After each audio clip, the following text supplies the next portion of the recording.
Hello, welcome to the Bill Knee Show. I am the host this week, Chip Hare, standing in for Lloyd Shoemaker. And with me here is our own coach, Coach Bill Neese. And Coach, great week last week for the Indians. It was a big week. We were allowed to go down to Sydney, play an excellent football game, I thought, and bring the battered helmet back home for another year. You know, we're going to talk about rivalry here in a little bit, as we know it's Troy week.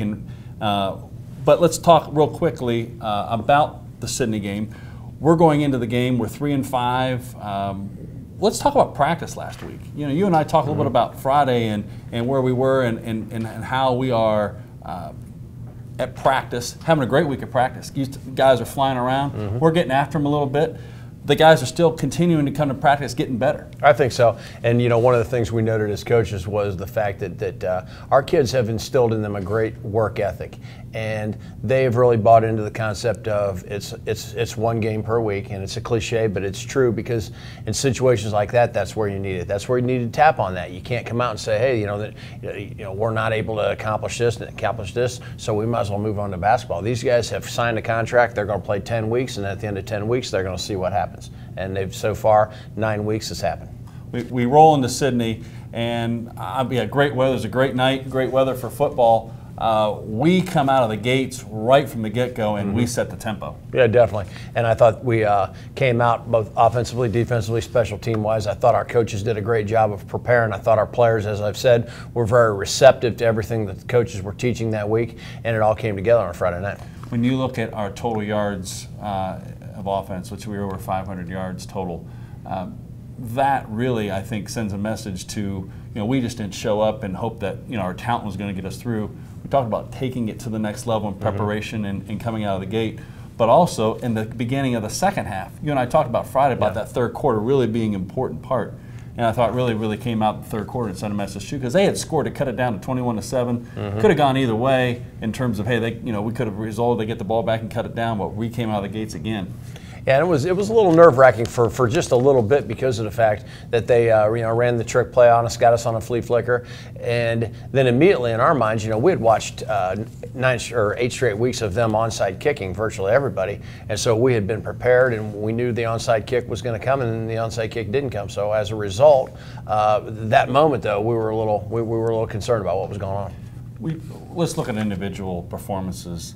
Rushing, Trent Yeomans and Darren Clemens, just an outstanding performance. Both Darren over 200 yards, and of course Trent over 200 yards, and Darren over 130 yards. We certainly set the pace with us rushing the ball. Those guys have just become a deadly combination between the two of them. And the thing that's nice is they feed off one another and they block for one another. So, and that's one of the keys to being a successful pair of running backs. Well, one statistic that when you look at the stat sheet, and I saw it Friday night after the game, I thought it was interesting, was time of possession. They had 31 minutes of time of possession. We had 16 minutes. And with a score of 42-7, I think some would be a little surprised by it. Can you talk a little bit about how time of possession really came into play for us and how that really kind of helped us defensively? It shows a lot about how well our defense played. I think so. I think it allowed us to be able to do some of the things we wanted to do, and time of possession can be deceiving on both counts sometimes. You're not really sure what was going on, what's going on. So either way, a lot of times we look at more things like our big thing is the turnovers and big plays, and those are the two things that are that are usually going to dictate the score. We talk about after the game 42-7. Going into that game, 2 back-to-back weeks where we have an opportunity to play our rivals. 10-minute short drive to the north. We had a countdown clock in here for Sydney, so our kids know the importance of what that game is. However, for our older generation, we've talked about this, the older generation of Indians, the Sydney game oftentimes is a bigger one than the Troy one because of what it means and just the long-standing rivalry that we have with Sydney.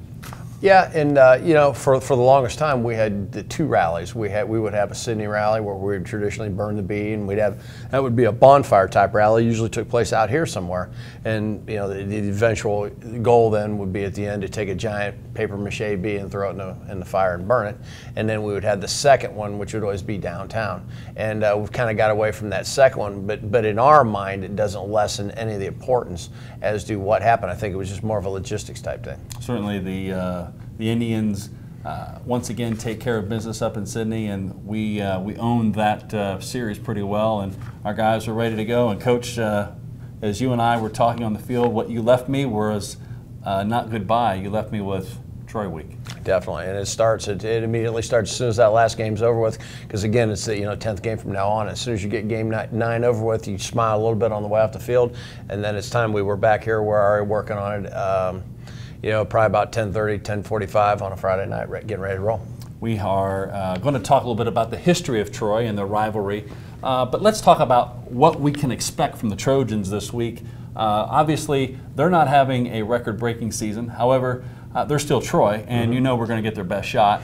What are some of the things that we need to look at in terms of Troy this week, and what are some of the things our community, our fans should be looking at when they come to Alexander Stadium Friday night? Well, they've had to replace quite a few kids from last year's team, and so they have some inexperienced guys.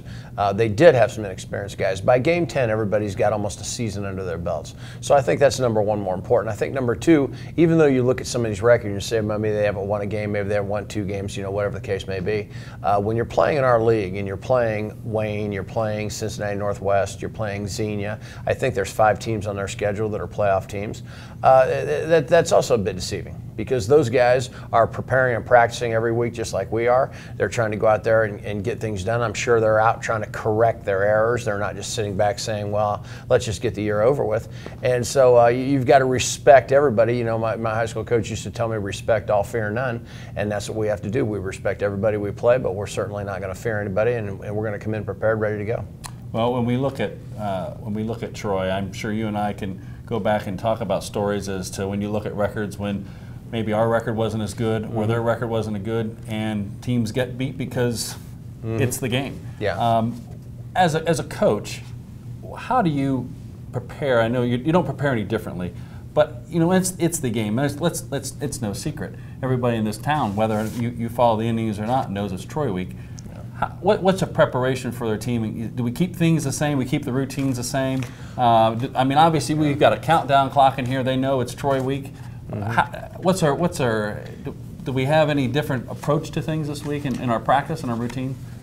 Well, I think that you keep the core of everything the same, the core of what we do, but I think you add some stuff on. I think, and you couldn't do it every week because you wouldn't have enough energy to do it every week. And it's not to say that every game is not as important, but this game has more focus. This game has more, and it's a fun week where you get in there and you get to do. We get a lot more free meals this week than we ever do. We get a lot more publicity than we ever do. We get a lot more attention than we ever do. Right. And all that stuff's great as long as you win the football game. And if you don't, then you really didn't want all that publicity. You didn't want all that time, and you didn't want all that attention. But unfortunately, you're stuck with it either way.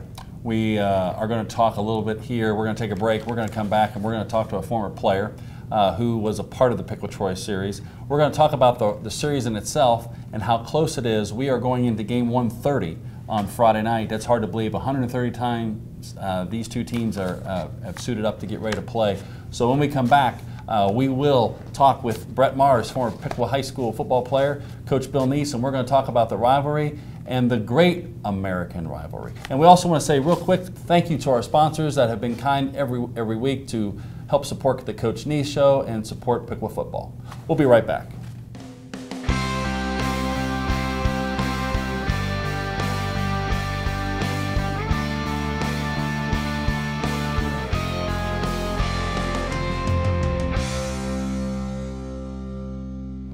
Hi, welcome back to the second half of the Bill Neese Show. I am Chip Hare, standing in for Lloyd Shoemaker, and with Coach Neese and I is former Piqua player Brett Mars. And Brett, thank you for joining the Bill Neese Show, and it is Troy Week. Yes, it is. It's a pleasure and honor to be here, and there is no week that is like Troy Week. We in this community, as the athletic director, I can tell you that I get stopped a lot throughout the year. And one of the big questions is, how's our football team going to be? And then the second question I get is, are we going to beat Troy?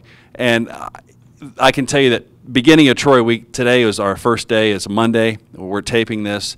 And I had a list of things that I needed to get done today, and I do not have list one completed because the phone calls come in, the request for feeding the team, the request for public appearances, the request for them, and not just local, national stage. The Great American Rivalry, which we're going to talk a little bit about, that is going to be here on Friday night, which is going to stage the Piqua-Troy game, and we'll talk a little bit about that here. But as a former player, what does the Piqua-Troy game mean? Everything. It make or break your season. You can take a subpar season and make it more easy to swallow by winning that game. It can make or break your career. I unfortunately fall into a category where my 4 years in high school from 1995 to 1998, we never beat Troy, okay? 1998, that's 15 years ago, and I still to this day answer questions, hey, how many times you beat Troy in your 4 years you're in high school? And that is no worse feeling in the world, 15 years later to say, yeah, I never got a chance to beat Troy. So it make or break your season and your career. Let's talk a little bit about the breakdown of the record, Coach. We are about to go into 130 seasons, the 130 times that these two teams are going to suit up to play one another. The record is 62 wins for Troy, 61 wins for Piqua, and 6 ties. That's incredible if you think about it in terms of longevity of a rivalry. It definitely is, and it comes at a perfect time for us because we want to even up our record this year at 5-5, and we want to even up the series at 62-62. Let's talk also about another tiebreaker that's going to happen this year, and that is with the Greater American Rivalry Series. Below us, you are going to see 2 trophies. The Great American Rivalry Series from 2012, and then, of course, the one last year in 2013 that started. We have essentially a contract with an organization out of Kentucky that highlights the top high school rivalries in the United States of America. And there are 50 of them that they highlight, and we are one of the top rivalries in the United States of America. They're going to come here on Friday, and they actually give a trophy to the winning team. Troy won the first 2 years. We've won the last 2 years. We are actually going to have an opportunity to break that tie and get 3. And if we can put 3, if we can put 4, if we can put as many into trophy case that we will.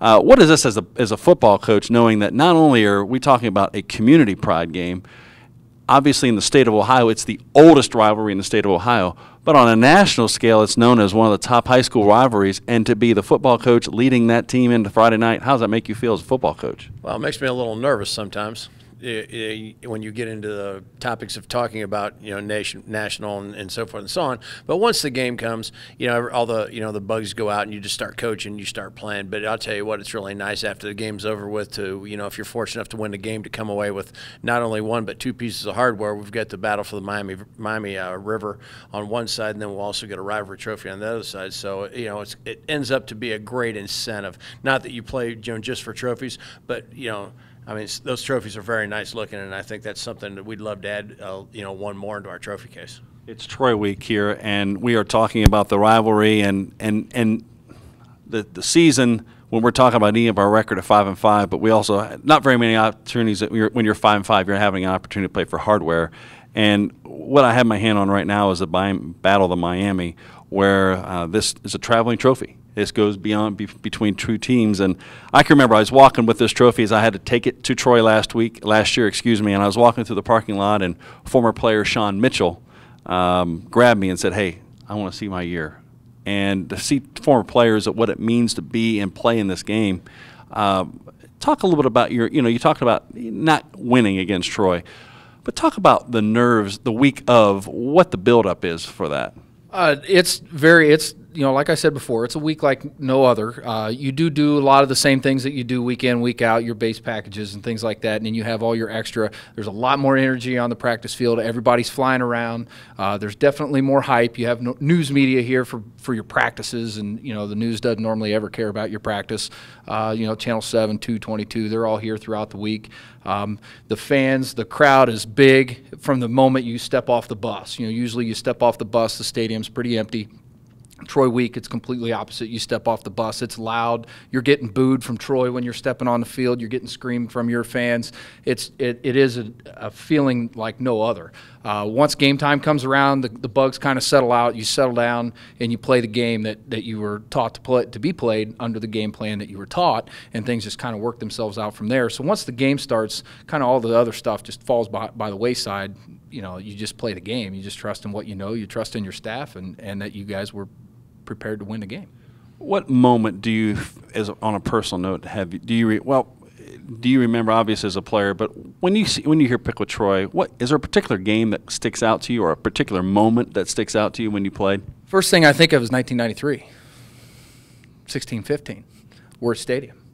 It doesn't get any better than that. I mean, that's quintessential Troy. I'd say a very close second is the draw play, 1992, Welcome Stadium, the Ryan Booker. When he's pointing his finger at the guy as he's crossing the goal line. That was a year that we lost to Troy in the regular season, and we were lucky enough to go to the playoffs and get a second shot, which is something you don't always get at a team in the regular season or in a season at all, to play the same team twice. And when you get that, and it's Troy of all teams to play twice in one season, and then to win it when it counts even more and the playoffs go on, yeah, I mean, that's you never forget those days. The gentleman on my left was the head football coach. I believe that was your first season as the head football coach, what Brett was talking about, and your first home game in '93 when we watched us. I believe there was a face masking call at the end. The last play, and we got to play it again. And if you're listening to the radio, you're hearing Dwayne Bachman. God bless his heart. You can't understand the word that's going on. But we're actually going to show that video this week, the '93 game. What do you remember about that '93 game, Bill? During that, and that was the first home game. It was at Wirtz Field. There's a lot of hysteria and pandemonium going on that night. Yeah, definitely. Well, the biggest thing I remembered is they had emptied the field like 3 times because everybody kept saying the game's over with. But the thing that crossed my mind, and I probably only shared this with a couple of people, but I always, you're always going to make sure that after a penalty or when stuff happens, you're always in your mind thinking, is the clock going to start at the snap, or is the clock going to start as soon as he puts the ball in play? Well, what happened was we knew that there was, the clock had run out and we had the face mask, so they gave us one more play. But in order to do that correctly, they had to add 6 seconds onto the clock. Then they had to let the clock run out.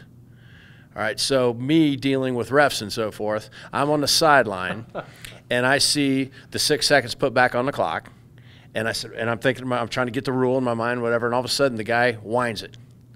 And I'm thinking, should we have been on the line of scrimmage? Should we be running that play right now? Are you telling me that clock's going to run out and we're going to be standing here in a huddle and that's how this thing's going to end? I'll never get out of here alive. And once the ref comes over, and I couldn't even speak, and he goes, okay, you got an untimed down now, because it can't end on a defensive penalty, so you had an untimed, which is what I thought. But as soon as I saw that clock running, I never thought they'd put the time back on. So the biggest thing I thought was, what am I going to do for a living, starting tomorrow, if that in fact is going to happen like that. So yeah, it was a tense moment. To have back years, 92, 93, which Troy, let's also note that they were a state-ranked team and one of the better teams in the state that year. To be in your first 2 years as a coach, to be in that kind of atmosphere, I mean, you begin to wonder, this is what you signed up for. This is really the part of the hard work of being a head coach you go into, because the Troy game, you weren't just catching the eyes of the people in the community. That was a statewide game that year. Yeah, well, in '92, going back to '92, my first year, we were both ranked. We were both in Division I at that point. We were both ranked in the state, and they had beat us down at their place. And we came back to Welcome Stadium for the second round. And again, the first 2 years were pretty crazy for me with the Pickle Troy game, because the only thing I could think about, going into that second game was, I'm gonna like Brett said, he's got to answer for the fact that he's never beat Troy. I was going to have to be forever. Possibly the trivia question is, who's the only coach in this 100-year history that's ever lost twice in 1 year?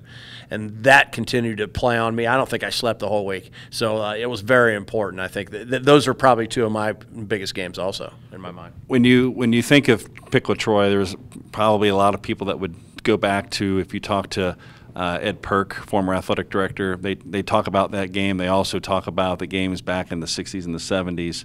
I was at Waffle House yesterday morning, and they were talking about the great teams from Troy in the 60s that Piqua had upset. And you had a brother that also suited up for the Indians. Right. Obviously, he's not here, but I know you guys have talked about it.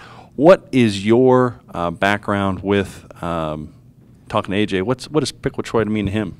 Everything that it means to every person who's ever wore the red and blue and suited up on a Friday night.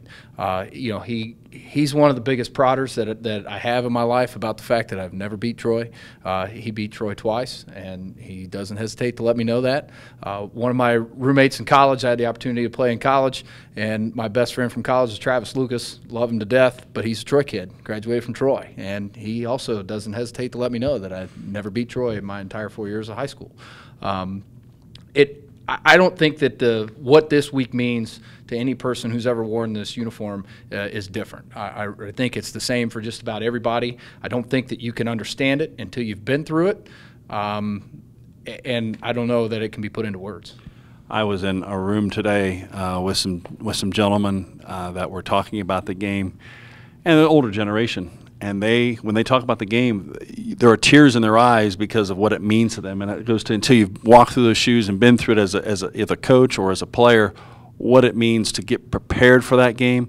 And obviously, it's a big game for a lot of people for a lot of reasons. There's also a lot of distractions, Coach. Now, you talk about this week where we do a little extra. You got team meals, we got a pep rally. There's a couple pep rallies this week.